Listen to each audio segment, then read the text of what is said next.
What was your role in the Navy? My role in the Navy was a diesel mechanic.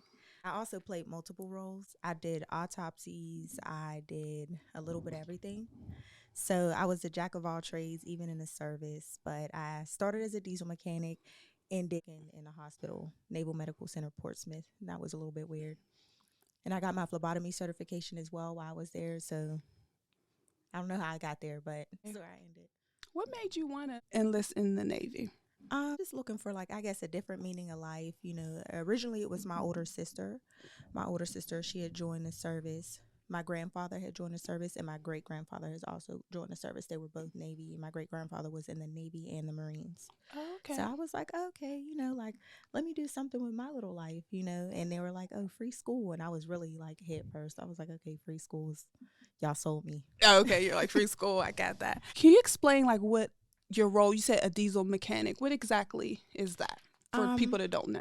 So a diesel mechanic, it's like the same concept of the same people that work on your car engines. So, but instead it was on a boat. So we're still working on diesel engines, doing fuel oil changes, making sure lubrication oil's correct, like, changed, all that good stuff. We had to make sure all the systems were running great. Sometimes they get overheated. A lot were old, so basically doing car work, but on a ship. You had your auxiliary room where we had like reverse osmosis systems where we had water and stuff like that we made water drinkable. Okay. Because we were in the middle of the ocean, so we like needed our water. You know what I mean? So, and then we also were able to get the ship's control pitch propellers, call them like CPPs. And those are like our propellers that get the boat moving in the water. We make those run amongst other things. I was on a minesweeper, so we kind of had systems where we kind of, helped the minemen out. So it was fun. Sounds like a very important job. Did it require any training? Yes, it definitely required a lot of training, especially because we were on a mine countermeasure ship. And for those who don't know what a mine countermeasure ship is, we detonate mines. So when we were detonating mines, like in the Middle East, we kind of had different equipment. We were a smaller ship, which had a smaller crew of like 90 to maybe 100 people. Okay. And it was like we were also wooden. A lot of the ships in the Navy are like steel and made out of everything else. So we were wooden, so we wouldn't set off mines. Normally the steel would set off certain, things to kind of blow up, the mines, which can also blow up the ship and put a lot of people's lives in jeopardy. So we were like the small wooden ships that went out there and, did our duty and then went back. Oh, okay. Wow, that's actually very smart to do that. What was the environment like in the Navy? Like, let's talk about the smell, the environment. Like, what does it look like, a female in the Navy? A female in the Navy was hard. It was already hard being in the Navy as a woman, but let alone a Black woman. Okay. Black people already kind of got it hard. Mm-hmm. You know what I mean? Especially in the service. And then men kind of have this thing where it's like, this is a man's Navy, kind of thing. So, that they think you, because you're a woman, you're in the service, you're soft, or you can't do it, or you're too sensitive, you're too emotional. You know what I mean? Things like that, when all we really do is voice our opinion, but we still can punch you like a man, work harder than you. You know what I mean? So it's like we had to prove ourselves a lot more than your average person. And how hard was that? Hard. It was definitely hard, but I definitely gained my respect. Okay. From many, but unfortunately, like, the things we had to go through in order to gain that respect was, I feel like it was unnecessary. It was very unnecessary. I went to fighting, being thrown, unfortunately, in a psych ward. Oh, wow. But I mean, I'm here. I was very successful in the service, ranked up a couple times in a short period of time. Got a lot of awards for the stuff that I did. So I can't necessarily say it was a fail. It was great. I was honorably discharged. I was like, I'm not re-enlisting. I'm over it. But it was definitely a great experience. You talked about your certifications. You want to tell the audience what type of certification you received? Oh, yeah. This is like a NAM, but normally for us it's normal. So, of course, we'd be like, it's nothing to brag on. But a NAM is actually like, it's a pretty big award. Everybody tries to get NAMs. And if they tell you they don't in the Navy, they're lying. Because a NAM is a Navy Marine Corps medal. You either get it when you like did all your duties and all that good stuff, or You know what I mean? You're finishing up like time on a ship because you were there for such a long time. Normally when you get a NAM or when you do something like huge. What did you do to get this award? When I got my second NAM. Second? Yes, because the first one is like you just kind of, you finish at a duty station and then you're like, oh, okay, congratulations. You know, you finish your duty station alive, you know. Okay. So, you know, congratulations, you're moving on to your next duty station. So you might be going from like the Middle East back to stateside to a new duty station for a few years, or whatever the case may be. Okay. But this one was a little bit different. This was during COVID. Only reason though I really got that award, if I was a hospital corpsman, that'd be nothing. That's what they're supposed to do. But being that I was a diesel mechanic working in a hospital, they were like, she's doing her job better and more than most. Okay. Like, and she's way out of her rate. She's not even a hospital corpsman.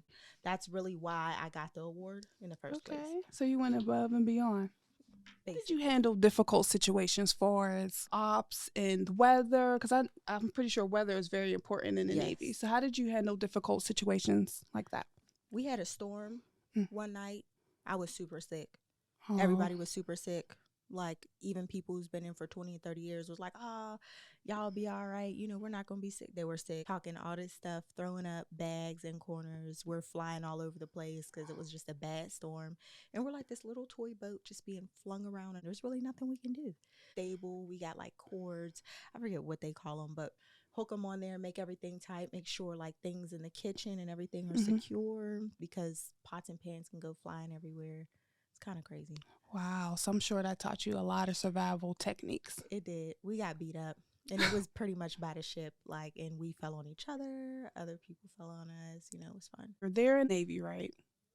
You're a diesel mechanic. Did you actually have to go to war? We never had to go to war, but we had run-ins. You know what I mean? Explain that. So this wasn't at my first command, like my third. Okay. And they kind of had, pirates are real. That's like really? I'm like, pirates are not, yeah, they're not cute either. Oh my gosh. Oh, tell me about it. It's a complicated situation. Mm-hmm. Because it really wasn't, it was more so like a standoff, like who was tougher, and, you know, they didn't know who we were and what we were, because we're pretty smart. Like, we're kind of incognito until we have to pull back in and stuff. We're like, you know, tell us who we were and everything like that. And then after a while, we end up getting a call because, of course, the captain's all the way at the top. Okay. They spot things, and then they're just like, you know, just gear up, make sure whoever's on watch, just stay on it. Okay. You know what I mean? And at the time, normally I'm not supposed to be on topside watch because I'm a diesel mechanic. Okay. But I ended up being on topside watch. Through training, special training, we got OC sprayed and all this other crazy stuff. Hurts. It hurts very bad. Oh my gosh. But basically we just kind of had to see who scared who, you know, the most. So when they realized who we were, the weapons we had and everything like that, they just kind of had to stand down. You know, but there was nothing. They let off a couple bullets. We let off a lot. You know, and it was just like, all right, you know, like that's. So they backed off. Yeah, like we're not even going. We didn't necessarily have to go to war, but some run-ins. Okay. So let's talk about your mental health state during and after deployment, right? Yes. Let's talk about that. I still fight through depression. Okay. I'm definitely considered a disabled veteran. And it's for more reasons than just physical. You know, unfortunately, we'll go through depression sometimes. What do you do? I try to draw and paint. You know, I listen to music. Okay. I pray a lot. Definitely crack open that Bible. Like when times get too hard for me, like let me get back to me. This could be better. You know, let me cook something. Do things that make me happy. You know, so I'm like, I'm gonna take this nice long hot bath and I'm gonna make me some tea. Self-care. Yeah. So then I'll just kind of start fresh and then straighten up or deep clean, whatever I feel like is needed. And then I'll just, you know, listen to music, pray, all that good stuff. That sounds good. Have you ever thought about therapy, or was that recommended? Yes. I did have a therapist. I had a good one. But Lord knows I fired so many therapists before I found. You want to talk about why? A decent one. Yes. A lot of them, there was no connection. Like when I first started therapy, I was in the Navy and I had this lady and she was just like, she just kind of sat there and it was like, well, I don't think there's anything wrong with you. And I was like, oh, okay. because I was polite or I carried myself well, I guess I was supposed to look crazy and then just come in there looking crazy. You know what I mean? And I'm just like, that's just simply not me. Acting, this is me telling you I need help before I even get to that state. Right. You know what I mean? So because I carried myself well, unfortunately, a lot of psychiatrists and therapists used to be like, oh, but then when I actually, the second time I got thrown in the psych ward, they were like, we know, there's something wrong with you. It's just, unfortunately, a lot of people are blinded by the way you carry yourself. When you carry yourself well, normally they just kind of look at you, and it's unprofessional, but they do it. They're just like, oh, it's minor. So now you're snapping out and you can't come down from you snapping. Like a normal person take 5-10 minutes. Me, I'm still having the same energy I had 2 hours ago, and I could fight through a crowd if I'm not mad. You know what I mean? So it's just like, they're like, dang, you're still not tired. No, I'm not tired. I could fight you, your mom, your dad. Like, and that's how I knew there was something like not all the way right. You know what I mean? Because it was built up anger. It was built up anger. And I'm like, how am I still, like, this energy is not big, all the sunshine, being positive. And I'm just like, when I get there, it's just like darkness, anger, mad. I'm an ugly person. It's just not cute. And I'm just like, dang, I've been like this for 2-3 hours. They're like, I can't believe you had energy like that for 2-3 hours. Yeah, I don't know. I know. Right. The fact that you noticed, like, this was, like you said, ugly. This was not you. Right. The scary part about what you just talked about is because I hear you saying that they didn't realize what was going on with you, but that's their job to detect what's going on. That should be red flags. Like, okay, obviously there's a problem here, but she's not showing it. So that's a little strange. It is. It's strange. It's scary. Yeah, for you, I'm sure. It is. Because you're going there for help. Right.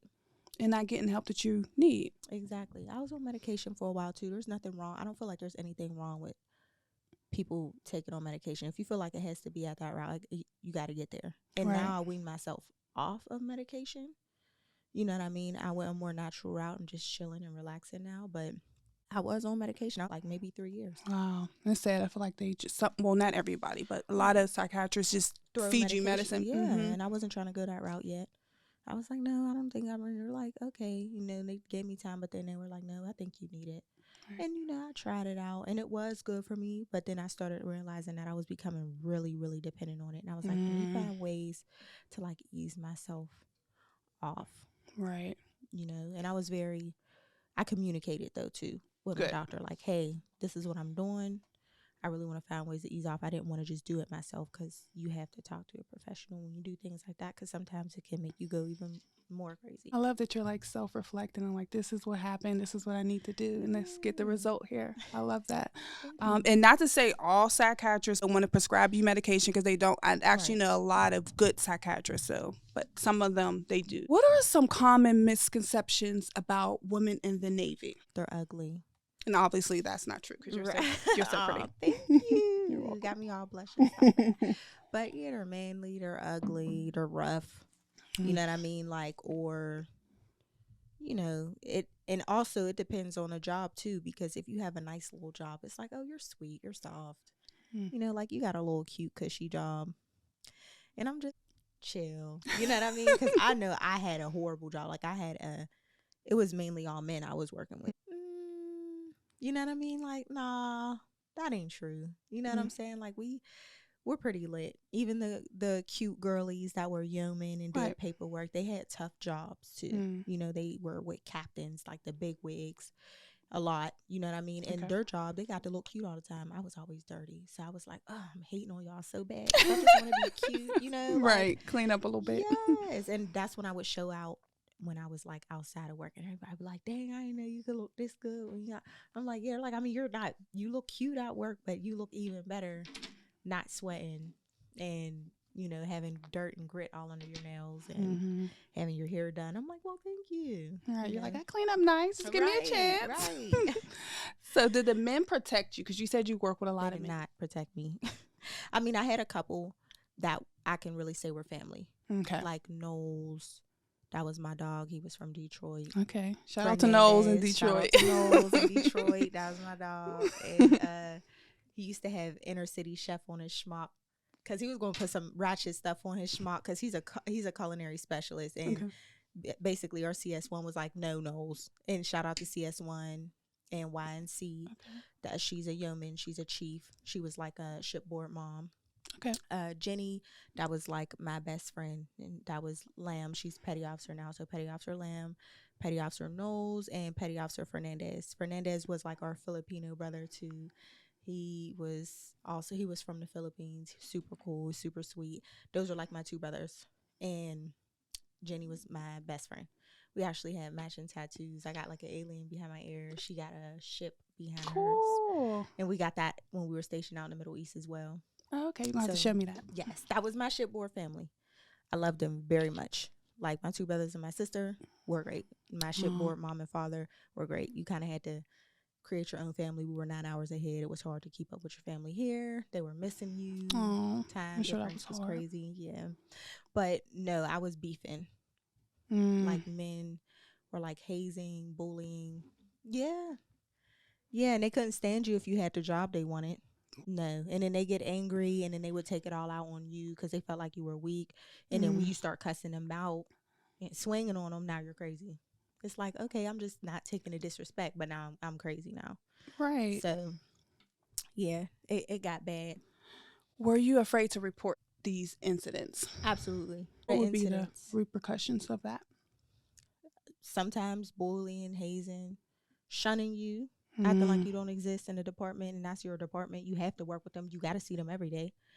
So as much as people be like, oh, F people, or, it's going to be all good. It's easier said than done because you got to work with these people every day. You got to see them every day.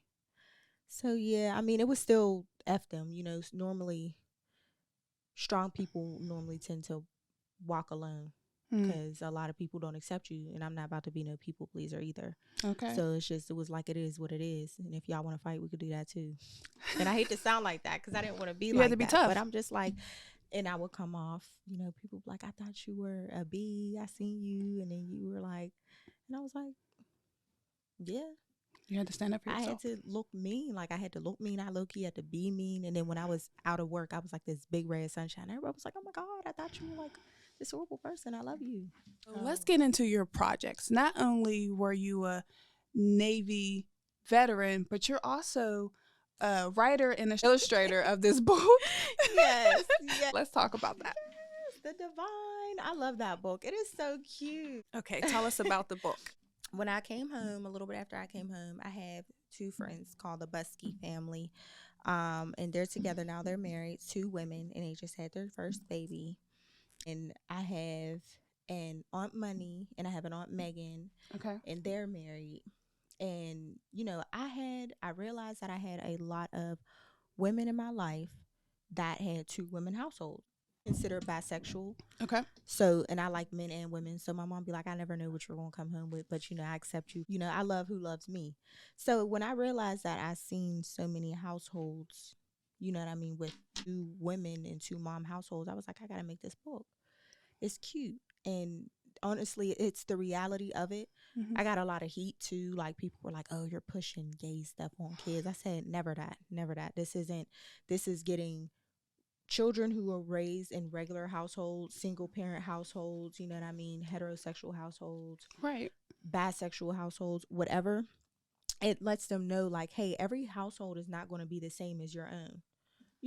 Be respectful, and then, be prepared when you go to your friend's house that you might have Dan and John, or you might have Miss Joanne and Miss Julie, okay, or you might have Miss Julie and Mr. Dan. You know what I mean? So it might be regular, but it might be something that you've never seen before. And some kids be brutal. They come in and be like, where's the dad? It's like, hello. Kids are so honest. They are, and there's nothing wrong with that. Sometimes you have to answer the question so they can understand. Like, we don't have a dad. These are my two moms. You know what I mean? I raised by two moms, and that's the reason I made the book.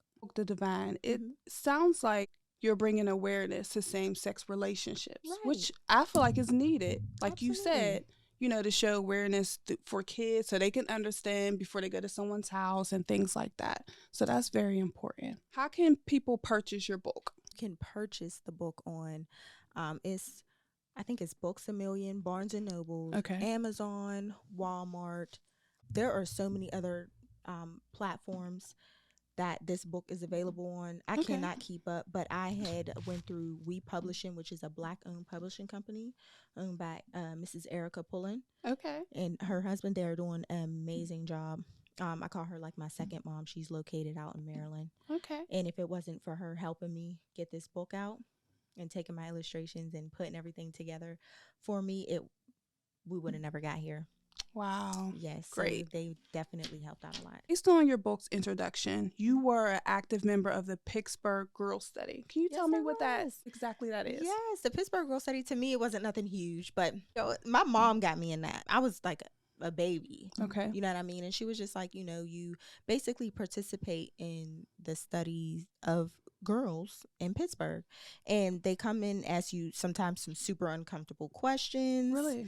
Yes, super uncomfortable. And I'll tell you, like, if you feel uncomfortable, don't. But I used to answer all of them because I knew it was going to a good deed, like health studies. You know what I'm saying? Because a lot of women in Pittsburgh, girls turn into young ladies, turn into women. They have different things like percentages for polycystic ovarian syndrome, which is something that more than me and many other women live with. Okay. You know what I mean? Today, and other things. It's all for like health ratings, like, oh, this percentage of young girls in Pittsburgh lived with this. Or, I know this can be a touchy subject, but this percentage of girls have been raised in abusive households, or, so it helps with bringing awareness to pretty much everything. Finding ratings online and stuff like that helps. Like, people don't realize when you volunteer to do certain things like that. Right. And sometimes and don't get me wrong, sometimes you did get paid. But, when you volunteer for uncomfortable things like that, it brings awareness to everybody in the city of Pittsburgh. Like, dang, I didn't know it was that high. That many girls are being raised in abusive households, or that many young girls have polycystic ovarian syndrome, or that many young girls grew up with cancer because they lived in this area. It's just, it brings a lot of awareness. So that's one of the reasons that I was a part of the Pittsburgh Girl Study. Still am till this day. I'll be 27. Yep. Still goes on. It never stopped. Normally, to be a part of the Pittsburgh Girl Study, you have to catch it either when you're pregnant. Okay. Like your baby would be a part of it, but us as young ladies, we wouldn't be able to join in because what happens is they track you from when you were a baby to a toddler, to a young adult, to a teenager. You know what I mean? To a teenager, to a young adult, to an adult. Okay. So my mom actually did that when she was pregnant. So she's the one who like kind of, so I've been in literally my whole entire life. So when I make 27 years, I'll be a part of the Pittsburgh 7. Yeah, something wrong along those lines. I can't. Don't get me to lying. Okay. You also studied at Carlow University for business and psychology. Yeah. Currently, I'm in my senior year. I got my associate's degree in CCAC. Okay. And then I have my bachelor's. Well, I'll have my bachelor's this year. This is my senior year studying at Carlow University for business and psych. I really like it. Good. You know what I mean? It's been intense. Psychology is like my favorite. Don't get me wrong, I like business, but like sometimes it can be kind of boring. Psychology is really intriguing. Like it just has you in it and you're just like, oh my goodness, like this is so great. The math. Awesome. Yeah. Yes. Like that's when I started learning about like REM sleep cycles. And then I just kind of knew. I used to be like, I know I woke up tired.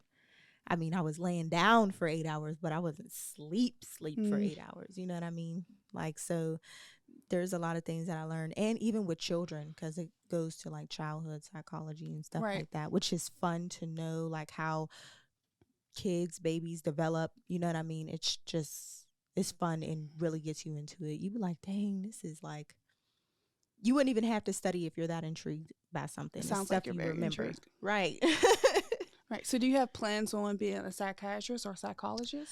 I definitely want to be a psychologist to like battered women, you know what I mean, women that were abused, and definitely veterans, all veterans, male, women, because everybody has their own like traumatic story, and then sometimes it's just hard being away from like family and everything like that. Doesn't necessarily always have to be traumatic. Sometimes it's just rough, so I definitely always wanted to be that, and definitely specialize in caring for veterans. All right, let's talk about your other business venture that you have going on, because you have a lot. Let's tell the audience what you have going on. Okay. Well, I have a space that I had bought out. It's for basically people who have small businesses, entrepreneurs, anything that you're doing. It could be a lash business, it could be a podcast, it could be anything that you can think of. We basically rent out suites to people that are starting, that's not ready to fully invest in their own space. We kind of just help you get started. Right. We're like your first step. We're like a stepping stool to get you where you need to be. Okay. You know what I mean? And that's Luxury Lofts by Shakira, and we're located on Frankstown Avenue. So please feel free to come down if you are interested in a space, and you can DM us. Okay. And it's Luxury Lofts Shakira. Okay. And it's just a run-on, Luxury Lofts Shakira. Okay. And you can shoot us a DM, and we get back to you as soon as possible. We're pretty much on it. We'll follow up, tell you to meet us so you can look at the spaces. We got tight security systems. We have 32-inch flat screens already prepared for you. It's clean. It smells good. Move-in ready. It's definitely, it's exciting for me. And I be looking like, I need my own self-aloft, but. Sound excited. Yeah. Okay. The next one, I'm kind of working on an application development. Not kind of. I'm almost done working on an application development. Going to create a downloadable app for people with businesses, any business, for people all over the world looking for all types of services from anybody they are looking for them from. So that can be authentic Mexican food. That can be hair services from our beautiful Black queens, because everybody doesn't know how to deal with our hair, our textured hair. It's literally anything you can possibly think of. All over the world. So we're trying to expand it even more. Right now we'll be, available for the United States. Okay. But we'll be hitting the UK. We'll be hitting like the Middle East, because me being a veteran, moving all over the place, finding someone to do my hair, finding good massage places, because some places for women we're not really catered to. And just amongst other things, finding soul food and others on the whole other side of the world, and you're like, man, True. I cannot find nothing that I want. That's true. And that's what it's for. It's for everyone who do everything. So any service that you are all over the world, you go ahead and register your business on there. Even if you don't have a business, it's good to have the app, because if you're a traveler, it's definitely good to have, because you can put in a zip code, area, city, state, country, whatever you can find, and it kind of gets down to the nitty gritty and map out all the places that you're looking for, food wise, clothes wise, whatever service you are looking for. A studio. Okay. It doesn't matter, like studio rental, whatever the case may be. You have your podcast. If you're out in Germany somewhere, you're like, well, how am I going to do my podcast on Saturdays? That's if I'm so not? smart. You know what I mean? Right. So it's like now you're trying to search and map out, like, okay, who has studios around here? And you're like, I've never been to That's Germany. dope. I don't know nobody here. That's what it's for. When is this app going to be available? I need this now. I know. It should be available, I'll say, the end of this month in April. Push come to shove, I'll say maybe the beginning of May. So make sure you follow Shakira. The Real Bear _ is my Instagram.